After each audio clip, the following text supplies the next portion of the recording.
서울 구도심 황학동 재래시장에서 40년째 국수집을 운영하는 박상호 사장은 최근 이상한 손님을 만나게 되었다. 윤말순이라는 78살의 할머니가 매일 오전 10시 정각에 나타나 엄청난 양의 식재료를 주문하는 것이었다. 처음에는 국수살이 10개 정도였지만 점차 20개, 30개로 늘어났다. 고기는 5근씩, 채소는 상자 단위로 구매했다. 하루 주문 금액이 300만 원에 달하는 경우도 있었다. 더욱 기이한 것은 할머니가 항상 빳빳한 새 지폐로만 결제한다는 점이었다. 상호는 혼란스러웠다. 불과 1년 전까지만 해도 할머니는 시장에서 폐지를 줍고 헌 옷을 주워 팔며 겨우 하루하루 버텨나가던 분이었다. 그런 할머니가 어떻게 이렇게 많은 돈을 쓸 수 있게 된 걸까? 혼자서 그 많은 음식을 도대체 어디에 쓰는 걸까? 상호의 의심은 할머니의 소비 패턴을 관찰하면서 더욱 커졌다. 할머니는 매일 같은 시간에 나타나 비슷한 양의 식재료를 구매했다. 마치 정해진 스케줄을 따르는 것처럼 규칙적이었다. 가장 이해할 수 없는 부분은 돈의 출처였다. 평생 가난하게 살던 할머니가 갑자기 하루에 수백만 원씩 쓸 수 있는 여유가 생겼다는 게 상식적으로 납득되지 않았다.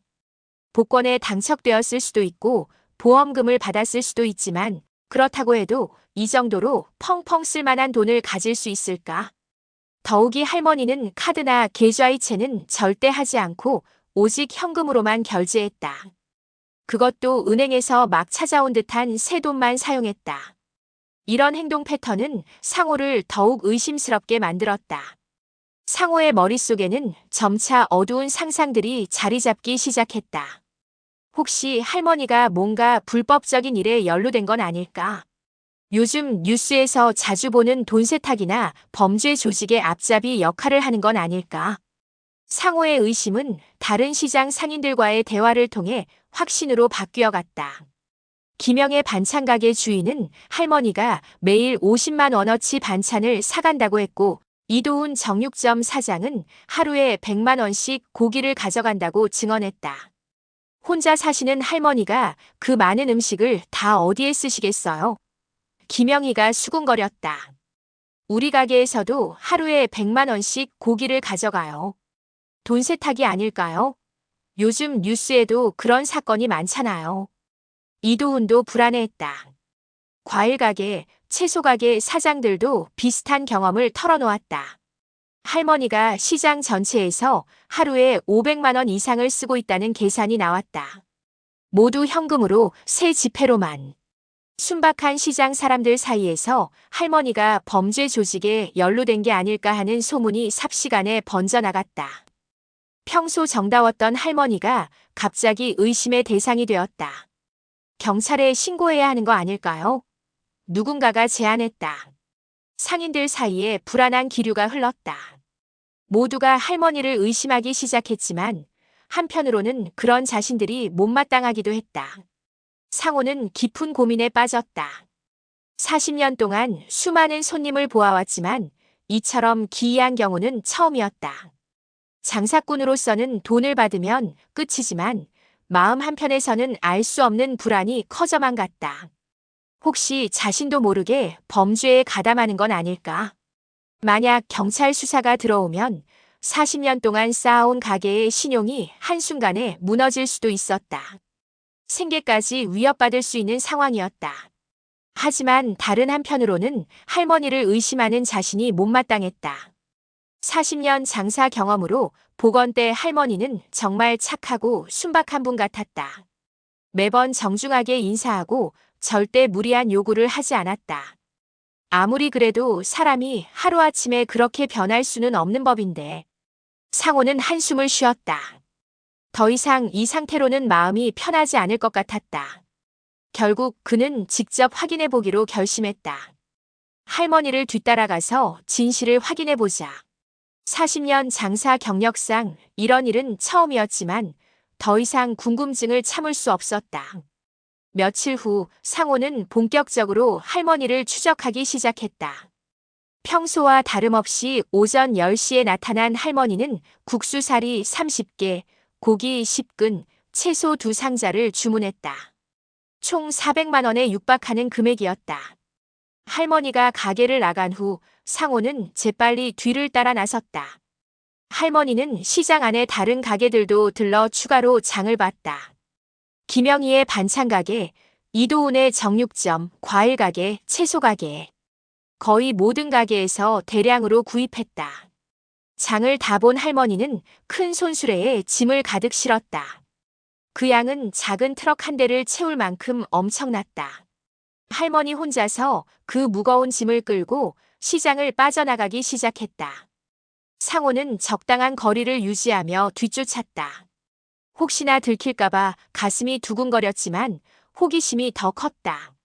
할머니는 시장에서 나와 좁은 골목길로 접어들었다. 오래된 다세대 주택과 작은 상점들이 빼곡한 구도심의 전형적인 모습이었다. 10여 분을 걸은 후 할머니는 낡은 2층 건물 앞에서 멈춰 섰다. 건물은 상당히 오래된 것 같았다. 외벽은 곳곳이 벗겨져 있었고 간판에는 희미하게 하숙집이라고 쓰여 있었다. 할머니는 열쇠를 꺼내 문을 열고 들어갔다. 상호는 건물 맞은편에 몸을 숨기고 할머니의 동태를 살폈다. 상호는 조심스럽게 건물에 가까이 다가가 창문 틈새로 내부를 들여다봤다. 그 순간 그의 눈이 휘둥그레졌다. 넓은 홀에는 낡은 식탁이 여러 개 놓여 있었고 그 주변에는 할머니, 할아버지들이 가득 앉아 있었다. 대략 30명 정도 되어 보였다. 누군가는 지팡이에 의지해 있었고 누군가는 휠체어를 타고 있었다. 몸이 불편해 보이는 분들도 여러 명 있었다. 윤말순 할머니는 부엌에서 분주하게 움직이고 있었다.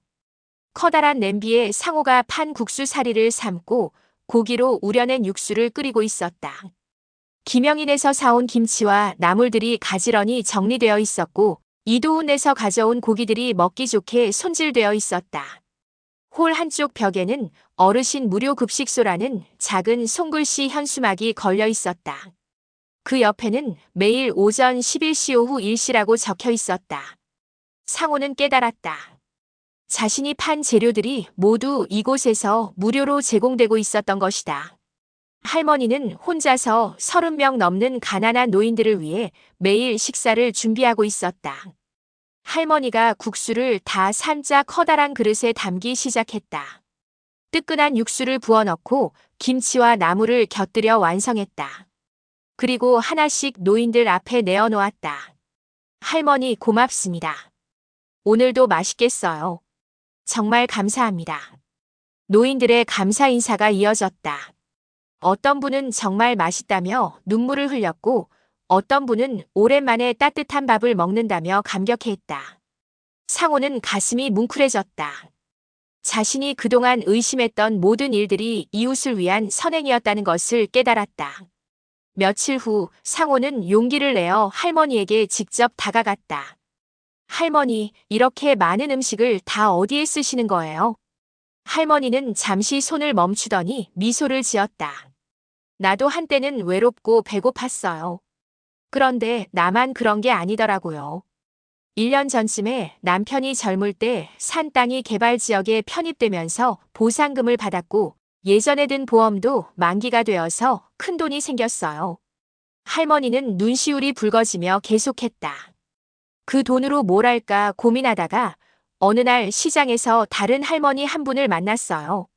하루 종일 아무것도 못 드셨다면서 국수 한 그릇 얻어먹을 곳이 없냐고 물어보시더라고요. 그때 깨달았죠. 나만 배고프고 외로운 게 아니구나. 그래서 작은 하숙집을 하나 얻어서 무료 급식소를 시작했어요. 처음에는 5분, 10분. 이렇게 시작했는데 점점 소문이 나면서 지금은 30분 넘게 와요. 힘들긴 해요. 하지만 그분들이 맛있게 드시는 걸 보면 힘든 줄 모르겠어요. 나 혼자 좋은 거 먹고 살면 뭘 해요? 같이 나누면서 사는 게 진짜 사는 거 아닐까요? 상호는 할머니의 진심 어린 이야기에 가슴이 뭉클해졌다. 이런 분을 의심했던 자신이 정말 부끄러웠다. 그날 이후 상호의 마음가짐이 완전히 바뀌었다. 다음 날 할머니가 찾아왔을 때 상호는 먼저 말을 꺼냈다. 할머니, 앞으로 국수 재료는 반값에 드릴게요. 어머, 왜요? 그러시면 안 돼요. 아니에요. 제가 조금이라도 도움이 되고 싶어요. 그 소식을 들은 다른 시장 상인들도 하나둘씩 마음을 모으기 시작했다. 김영희는 반찬을 반값에 제공하겠다고 했고, 이도우는 고기를 원가에 내주겠다고 했다. 과일 가게 박 사장은 과일을 무료로 제공하겠다고 했고, 채소 가게 최 사장도 채소값을 깎아주겠다고 나섰다. 우리가 얼마나 할머니를 오해했는지. 정말 죄송해요. 김영희가 사과했다. 할머니는 시장 상인들의 따뜻한 마음에 눈물을 흘렸다. 고마워요. 정말 고마워요. 여러분 덕분에 더 많은 분들을 도울 수 있을 것 같아요. 그렇게 시장 사람들의 마음이 하나로 모여 무료 노인 밥상은 더욱 커졌다. 한 달 후에는 하루에 50명이 넘는 노인들을 먹여 살릴 수 있게 되었다. 할머니의 작은 선행이 시장 전체로 퍼져나간 것이다.